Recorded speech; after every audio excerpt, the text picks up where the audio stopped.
Hyesun o mas kilala bilang si John D ng Boys Over Flowers. Ito pala ang tunay na dahilan kung bakit naninirahan siya sa kanyang sasakyan.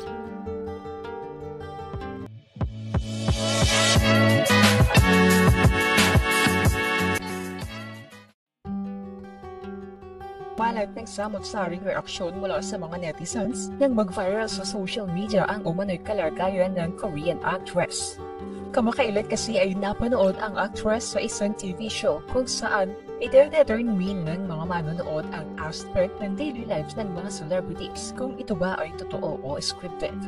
Sa isang episode ay na-feature ang Boys Over Flowers lead star na si Kang Hyesun kung saan kanyang inamin na occasionally ay natutulog at nakatira na lamang siya sa kanyang sasakyan. Aniya, I have squandered much of my fortune. After some bad things happened to me, my family has become a lot closer. At kanya rin ibinahagi na currently ay isa siyang estudyante sa prestiyosong Sungkyunkwan University bilang isang film student. And time has passed too quickly. I first entered the Seoul Institute of the Arts in 2003, but I dropped out after 6 months.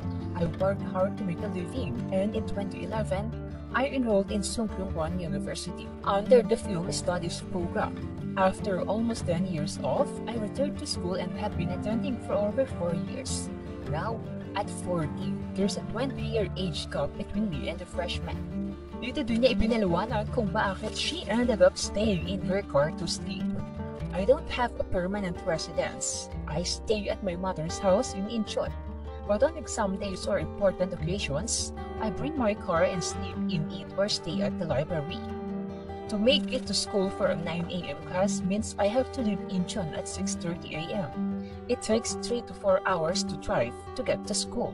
Nang matanong naman siya kung bakit hindi siya mag-stay sa dorm, aniya, I lived in a study room near the school, but the lease ended in my last semester.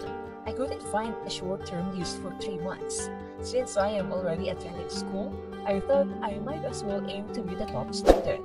Being late or absent was unthinkable for me, so I always arrived 2 to 3 hours early to ensure peace of mind. Kanya rin ibinahagi kung paano siyang kumakain sa loob ng kotse at nililinis ang kanyang sarili gamit lamang ang wet wipes. Binahagi din niya ang kanyang mga napag-isip-isip sa mga nakaraang nangyari sa kanyang buhay at umaasa na ma-establish niya ang good education to make her parents proud. Kanya rin ibinahagi ang ilan sa kanyang mga pangarap kagaya na lamang ng simpleng pamumuhay sa kabundukan, mag-aral at magtrabaho on a different career path outside of showbiz. Matapos ngang mapanood ng publiko ang episode na ito ay marami ang nag-alala sa actress. Ang buong akala nila ang actress ay naghihirap na matapos ang divorce nito sa kanyang asawa noong 2019. Kaya naman kaagad siyang nag-post sa kanyang social media account at nagpaliwanag kung bakit wala siyang sariling bahay sa ngayon.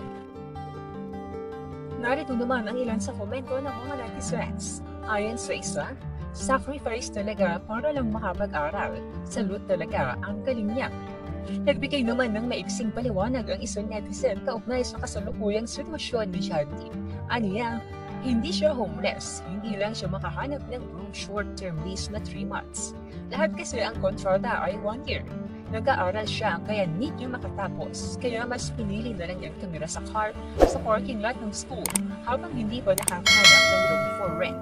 Dagdag pa ng isa, hindi siya naghihirap, nag-aaral kasi siya at nagpapatayo ng bahay malapit sa school niya. Buhay estudyante, tiis-tiis nang makagraduate.